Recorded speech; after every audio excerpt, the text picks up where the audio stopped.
만일 상속인 중 한 명이 상속받은 부동산을 독점적으로 사용 수익하고 있는 경우 다른 상속인들은 자신의 지분 비율에 따른 월세 상당의 부당이득 반환을 함께 청구할 수 있다는 점 또한 참고하시면 좋겠습니다.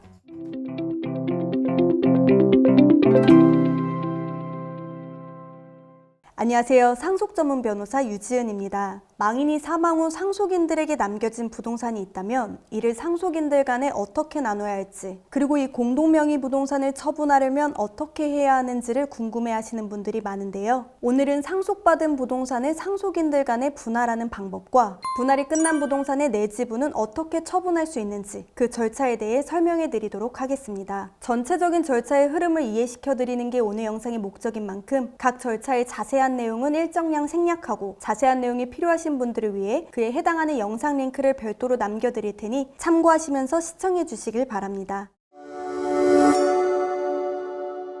먼저 공동상속받은 부동산의 분할 방법부터 설명드리면 망인의 유언이 있다면 그 유언이 가장 우선시되고 유언이 없다면 상속인들 간의 협의로 원하시는 방법대로 자유롭게 분할할 수 있습니다. 만약 상속인들 간의 협의가 이루어지지 않을 경우 법정 상속분대로 등기하거나 상속재산 분할 소송을 통해 상속분대로 나누게 되는데요. 이 과정에서 망인의 재산을 더 받아간 상속인의 특별수익과 망인을 특별하게 부양한 상속인의 기여분 등 여러 가지 사정이 반영되어 최종적인 상속분이 결정됩니다. 이렇게 분할이 완료되면 상속인들은 해당 부동산에 대해 각자의 지분을 갖게 되는데요. 해당 부동산을 처분하기 위해서는 반드시 상속등기가 필요합니다. 상속등기에는 기한 제한이 없기 때문에 망인이 사망 후 시간이 많이 지난 후에도 등기는 얼마든지 가능하지만 원칙적으로 망인이 사망한 달 말일부터 6개월 이내에 취득세를 신고 납부하지 않으면 가산세가 부과된다는 점을 주의하실 필요가 있습니다. 상속재산 분할 소송 중이라도 이 기한이 연장되는 게 아니기 때문에 가산세 부담을 피하기 위해서는 우선 법정 상속분에 따라 취득세 납부를 먼저 하고 상속재산 분할 심판이 확정된 후 이미 납부한 취득세에 대해 경정 청구를 하거나 다른 상속인들에게 구상 청구를 하는 것도 방법입니다. 상속 등기까지 완료하셨다면 해당 부동산을 통해 발생하는 수익을 지분대로 나눠 갖거나 또는 처분해서 대금을 지분대로 나누면 되는데요. 이때 상속인들 간의 의견이 갈려 처분을 원하지 않는 사람이 있을 경우 처분을 원하는 상속인은 본인의 지분만이라도 팔 수 있는 방법에 대해 생각해 볼 필요가 있습니다. 각 상속인은 원칙적으로 자기 소유의 지분은 마음대로 처분할 수 있는데요. 하지만 현실적으로 토지나 건물의 특정 지분만을 사려는 사람은 드물기 때문에 실제로 처분을 위해서는 별도의 소송을 하셔야 합니다. 바로 공유물 분할 청구 소송인데요. 이 소송은 쉽게 말해 공유물에 대해 난 더 이상 공유 상태를 원치 않으니 이를 처분하여 내 몫을 돈으로 가져가겠다는 소송입니다. 공유자가 다른 공유자들을 상대로 진행하게 되는데요. 소송이 제기된 이상 상대방은 이를 거부할 수 없기 때문에 실무상 어떤 방식으로든 합의를 하는 방향으로 마무리가 됩니다. 합의가 이루어지지 않을 경우 어차피 경매로 공유물을 매각해 대금을 정산하라는 법원의 판결이 나오기 때문인데요. 이렇게 경매에 넘길 경우 부동산 가치가 현저히 떨어져 각 상속인이 받을 이익 역시 낮아지기 때문에 보통은 해당 부동산을 경매를 통하지 않고 제3자에게 매도하여 대금을 지분대로 나누거나 처분을 원하지 않은 상속인이 다른 상속인의 지분까지 사들여 현금으로 정산하는 방식으로 합의하는 경우가 대부분입니다. 이 공유물 분할과 관련해 자세한 내용이 담긴 영상은 하단 설명란에 링크 남겨드릴 테니 참고하시길 바랍니다. 지금까지 설명드린 대로 공유물 분할까지 끝나게 되면 비로소 공동상속받은 부동산의 분배가 완료되었다고 볼 수 있는데요. 일반적으로 상속받은 부동산은 상속인 중 일부가 거주하거나 전적으로 관리하며 월세 상당의 이익을 혼자 독식하는 경우가 많습니다. 공유자는 공유물 전체를 지분 비율에 따라 사용 수익할 권리가 있기 때문에 만일 상속인 중 한 명이 상속받은 부동산을 독점적으로 사용 수익하고 있는 경우 다른 상속인들은 공유물 분할 소송을 하면서 동시에 자신의 지분 비율에 따른 월세 상당의 부당이득 반환을 함께 청구할 수 있다는 점 또한 참고하시면 좋겠습니다.